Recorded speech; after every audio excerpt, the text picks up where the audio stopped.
Salam hörmətli tamaşaçılar. Hər birinizi xoş gördük. OTV-də Onun Çağı efirdədir. Onun Çağının bu dəfəki qonağı dünya şöhrətli yazıçımız, mütəfəkkirimiz, həmişə cəsarətli çıxışları ilə Azərbaycan oxucusunun və tamaşaçısının rəğbətini qazanan Əlsa müəllim Nicatdır. Əlsa müəllim, xoş gördük sizi.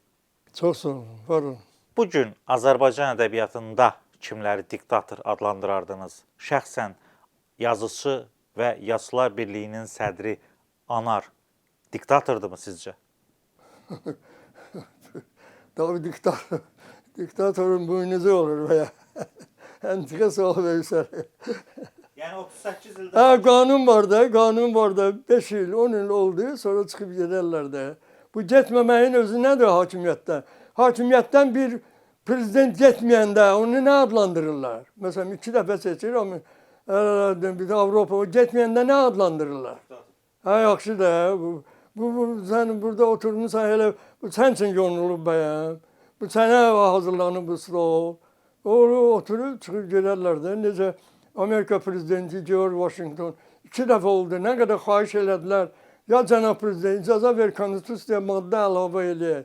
Sen bu kadar alicənabsan, ədalətlisən. Qoy eləyək ki 3 defa olsun. Dedi yok qətiyyən konstitusiyada belə yazılıb. Ben 2 defa oldum bəsdir. Çıktı getdi. Belə olar da. Prezident, balçı belə olar hər yanda. Sizcə sənət adamlarının, sənətkarların, eyni zamanda bütün Azərbaycan xalqının sosial durumu nə vaxt düzələcək?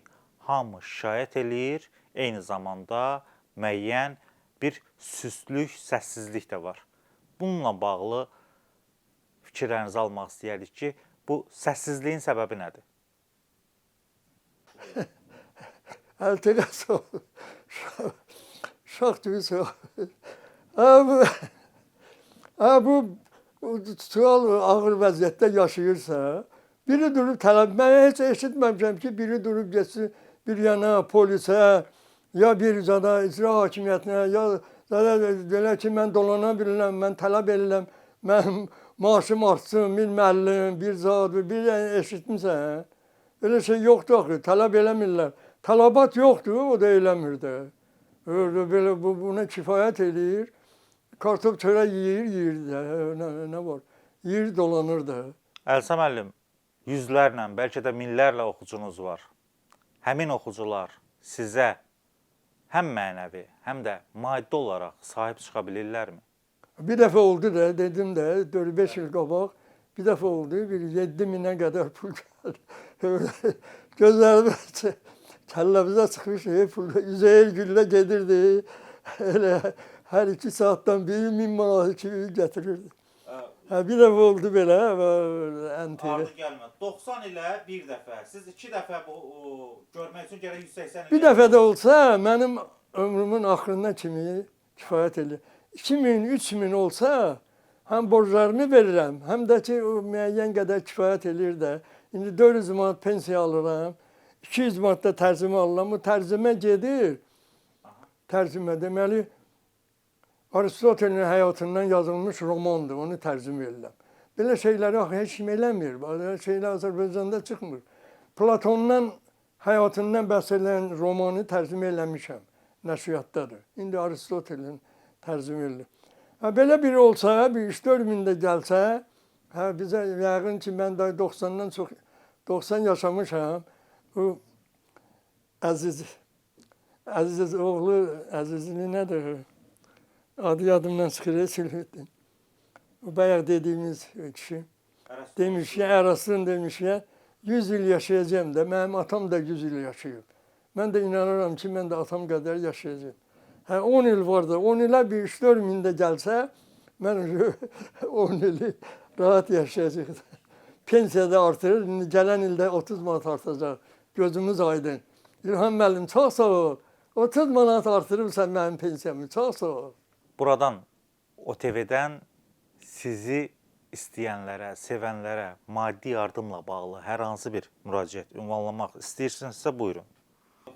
Bəli, mənə əgər kiminsə, yəni ona imkanı varsa, maddi yardım etməyə imkanı varsa, mənə əlbəttə 1000 manat gəlsə böyük şeydir. Borclarımı verərəm, qalar, yeyərik, ət alıb yeyərik. Dünən gedib ət almışıq, orada da indi köpük quruşla. Mən şübhələndim, yedim. Mənə elə gəldi ki, at ətidir. İndi onlar dedilər, yox evdə, onlar yeyirlər, amma mən yeyəmədim. At ətidir, hə. Əlsa müəllim, siz özünüz də Lerikdənsiniz, rayon adamısınız. Sizə rayondan pay, bağlama, sumka gəlmir? Yoxdur, bir dənə bacım var, qocalı, bu da xəstədir, qocalı, heç kim yoxdur. Qalan uşaqlar, zatlardır, onun, bunun, qardaşım, əmim, dayım, uşaqlar da hamısı hələ öz hayındadırlar, elə heç bilmirlər. Bəziləri heç, ümumiyyətlə, mənim varlığımdan yəqin ki, heç xəbərləri yoxdur. Ona görə qohum, qardaş yoxdur. Təkəm dünyada, tək tənha, Allah kimi tək tənhayım. Əlsa müəllim, Nəriman Nərimanovla bağlı fikirləriniz necədir? Ziddiyyətli adamdır, yoxsa Azərbaycan tarixi üçün böyük işlər görmüş bir mütəfəkkirdir, eyni zamanda ziyalıdır? Nərimanov ona layiqdir. Nərimanovdan bəzi bilmədiyim şeylər olsa deyərdim, nə olub, nə böyük rolu olub. Azərbaycan xalqının yaşamağında, varlığında Nərimanovun böyük xidmətləri olub. Əlsa müəllim, belə götürəndə elə Nərimanov özü Zəngəzuru ermənilərə verib də və ya biraz da düzəldim cümləmi, onun vaxtında Zəngəzur məhz ermənilərə verilib də. Düz demirəm? Zəngəzur da cəhənnəm də bir dənə vilayətdir də, yoldur da, gedirdi də. Yapışmışlar boğazından boğurdular. Boğurdular, ay bala, boğurdular. O bir dənə aşçı dedi, nə var orada, otdur da, çöl, tikanlı zatlar bitir, sözü var öz məktublarında, əsərlərində. Hə, odur da, başqa qorudu, saxladı bütöv Azərbaycanı, saxladı. Halbuki o vaxt bütün Bakı ermənilərlə dəhşətli balçılık Stasova boğur deyə Nərimanovu.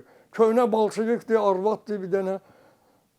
Fahişənin biridir, öldürürdü Nərimanovu. Axır imkan vermədilər, axır çıxıb getdi Moskvaya. Kəndə Leninin yazığı gəldi, gətirdi. Orada da apardılar, orada da Stalin öldürdü. Çünki Stalinlə araları yox idi. Stalin öldürdü Nərimanovu. Bu vaxta qədər Azərbaycanın müstəqillikdən bəri 4 prezidenti olub. Hansı prezidentdən daha çox razısınız və sizə kömək eləyib?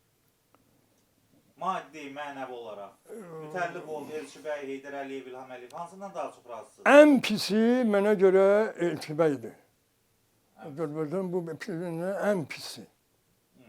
İndi sual verirsən niyə? Bəli, verəcəm, bəli. Elə verirəm, niyə? Hə, çünki bizim xalqın beyni bundan mən arzu eləməzdim ki, sən bu sualı verəcəklər, bunu biləydin. Əzizim, gün kimi aydın şeyi 10 milyonluq Azərbaycan xalqının beyni bilə bilmir, ey kişi.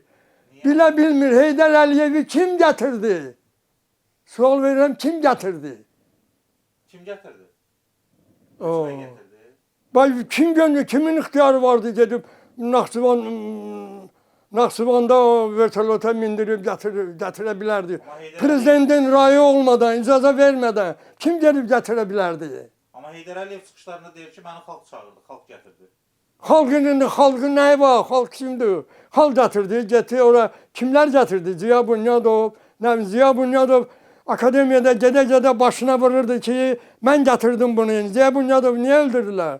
Başına deyir, vururdu, gedir, mən gətirdim bunu. Mən gətirdim. Başına vururdu. Ziya Bunyadov yeri oxu, bax, gör kimlər gətirdi. Xalq orada, harada xalq vardı? Gör kimlər, niyə açıqlanmır bə? Heydər Əliyevin kimlərdir? Hələ yeri bax, hələ gör kimlərdir. 91-lərin də müraciət olub. Ada 91'lər kimdir? Kimdir 91'lər? Hamı köhnə partiya katibləridir də, hamı köhnə xidmət eləyənlərdir də, hamısı da sərvət ehtiras, vəzifə ehtirasında olanlardır da, ehtiyacında olanlar. Yaxşı, kimin fəaliyyətindən daha çox razısınız? Mütəllibovun? Yox, onlar heç biri, amma nisbətən deyilsən də. Bəli, bəli. Nisbətən əlbəttə Mütəllibovdur, sonra vəziri pisdir, elə axmaqdır, elə belə. Adın eşya adlandırmaq olar hətta. O dərəcədə pis idi. Yəni qanmazdı, amma buraxmışdı da. Necə bacarır, o cür yaşayırdı. Onun vaxtında da həm korrupsiya zad vardı. Başqa kimdir? Kamuran Bağırov. Kamran Bağırov, heç bilmirəm, yadımda gəlmir necə olur. İmam Mustafa'ya məsələn, nisbətən yaxşı idi, nisbətən. Nisbətən yaxşı idi onun vaxtında, özü zad eləyirdi. Bir də yadımdadır, kiminsə heykəli qoyulurdu. O Cəfərxandanla mübahisə elədi, Cəfərxandan. Bu adamın, deyəsən Hüseyn Cavid deyə kim idi? Dedi, niyə əsərlər çıxmır? Dedi ki, yeri hazırla, haçan hazırlamısan? Ey Cəfərxandan, hazırla bunun əsərlərinin çapa yığ, gətir, o dəqiqə çap olunacaq. Necə çıxmır? Bu cür doğrudan da Hüseyn Cavidin 4 cild əsərləri çıxdı. Sonra başqalarında. Amma başqa ən yaxşısı isə, Azərbaycanı qoruyan isə, Azərbaycanı ərazi kimi yaşadan isə Mirzəfər Bağırov olub. Bir nömrəli Azərbaycan xalqını da qoruyan o olub, Azərbaycan torpaqlarını da qoruyan o olub. Deyirlər yazıçıları da 37-də repressiya edib. Hələ 10 nəfər yazıçı, dılğır yazıçı getdi, bu nə fəlakət oldu? Hüseyn Cavidi çağırıb neçə saat deyib ki, bir dənə əsər yazdır. Yaz bir dənə Bağbat Sovet dövründən mən səni qoruya bilim. Səni qoruya bilmirəm. Moskvadan gəlib bu da. Sənin adın başqa, Pantürkist. Mən səni necə qoruyum, necə eləyim? Mənim ixtiyarımda deyilsən. Oradan gəlib Bağırov qışqırır. Nə qədər eləyir, xahiş eləyir. Get bir dənə yalan Cəfər Cabbarlı kimi bir dənə sosialist falan adı yalancı bir şey yaz. Deyir, baxdı üzünə, heç nə demədi. Mən yaza bilərəm elə şey. Bəs onda Hüseyn Cavid necə yaza bilərdi? Ana mən də deyirəm yazanmadı da, mən günahkar bilmirəm ki. Amma ölümün də səbəbi budur da. Mən demirəm ki, o günahkardır. Kişidir, o kişi adamdır, eləmədi, yazmadı. Deyirsiniz dılğır yazıçılar, mən ona görə deyirəm ki, kimdə o dılğır yazıçılar, hansılardır? Nə yazıçılar? Dediniz dılğır yazıçı öldürülüb də, yəni. Nə deyək, niyə bunu ağardaq? Adam üçün, deyirəm sənə fransız yazıb, böyük adam deyil, böyük zəkalı. Çıxıb xanla mitingə yazıb ki, kral öldür məni. Kral öldür məni, yaşasın ölüm.